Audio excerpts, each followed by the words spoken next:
Hola, mi nombre es Paulina. Soy estudiante de psicología y hoy les voy a hablar de un tema muy interesante, el mutismo selectivo.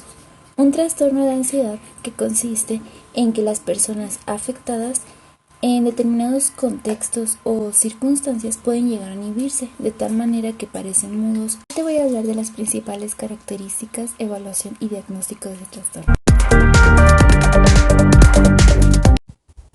El mutismo selectivo es un problema de conducta que se presenta como característica más relevante la inhibición selectiva del habla en determinadas situaciones o contextos donde es de esperar que se hable, cuyo inicio acontece generalmente a los años preescolar, con frecuencia de ocurrencia que justifica por sí misma la necesidad de considerar su estudio, evaluación y tratamiento psicológico. Para el método que se lleva a cabo para el diagnóstico, evaluación y tratamiento es el siguiente.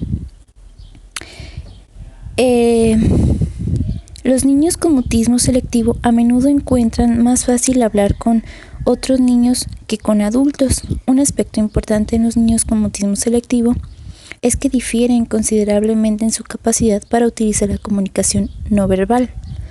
Por ejemplo, el contacto visual, gestos, asentir y apuntar. Normalmente el mutismo selectivo se inicia entre los 2 y los 5 años de edad, pero generalmente no es detectado hasta que los niños comienzan la escuela, donde hablar es un aspecto fundamental del aprendizaje y la socialización.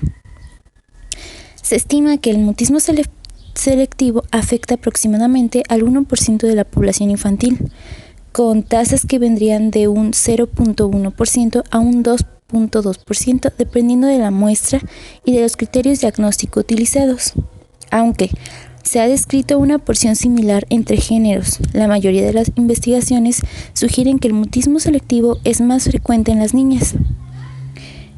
Esto con una proporción del 1.5 a un 2.6. Hasta la fecha, aún no se ha encontrado ninguna causa para el mutismo selectivo. Sin embargo, se hipotetiza una interacción entre los factores genéticos, temperamento del neurodesarrollo y ambientales.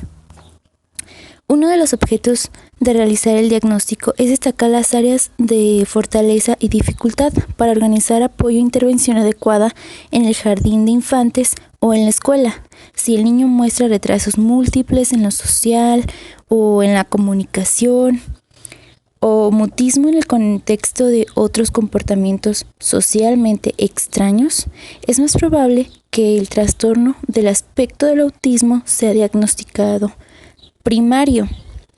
Es fundamental realizar un diagnóstico preciso en los niños con un trastorno de ansiedad social en los que se sospecha un mutismo selectivo.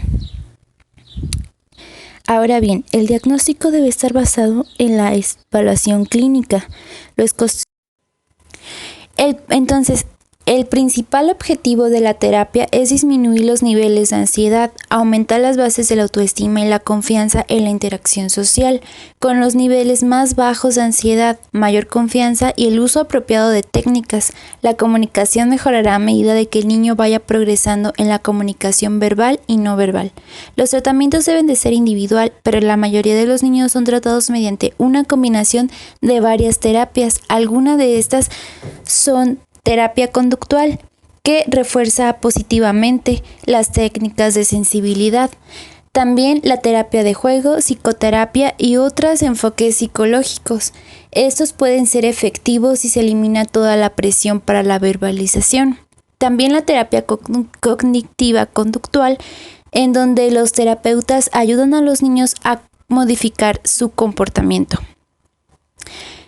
La mayoría de los niños con mutismo selectivo se preocupan porque los demás escuchen su voz, que les hagan preguntas sobre lo que hablan y traten de obligarlos a hablar.